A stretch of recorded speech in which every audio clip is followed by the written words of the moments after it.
যে ব্যক্তি সকাল বেলা 3 বার তেলাওয়াত করবে আউযু বিল্লাহিস সামিউল আলিম মিনাশ শাইতানির রাজিম, এরপরে সূরা হাশরের শেষ 3টি আয়াত তেলাওয়াত করবে, রব্বুল আলামিন ওই ব্যক্তির জন্য 70,000 ফেরেশতা নিয়োগ দিবেন যারা সারা দিন ওই লোকের জন্য মাগফিরাতের দোয়া করবে। শুধু এখানেই শেষ নয়, বিশ্বনবী ফরমান ওয়া ইন মাতা ফি যালিকাল ইয়াউমি মাতা শাহীদান, ওই দিন যদি ওই ব্যক্তিটা ইন্তেকাল করে সে শহীদ হয়ে কিয়ামতের দিন আল্লাহর সামনে দাঁড়াবে।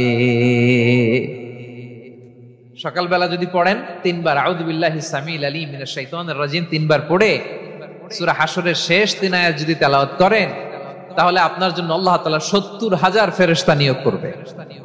সারা দিন তারা আপনার জন্য মাগফিরাতের দোয়া করবে, আর ওই দিন ইন্তেকাল করলে আল্লাহ তাআলা শহীদ হিসেবে আপনাকে কিয়ামতের দিন দাঁড় করাবে। সুবহানাল্লাহ, এত আস্তে। আবার সন্ধ্যাবেলায় যদি পড়েন, সারা রাতের জন্য 70,000 ফেরেশতা মাগফিরাতের দোয়া করবে। ওই রাতে মারা গেলে শাহাদাতের মৃত্যু নসিব হয়ে যাবে।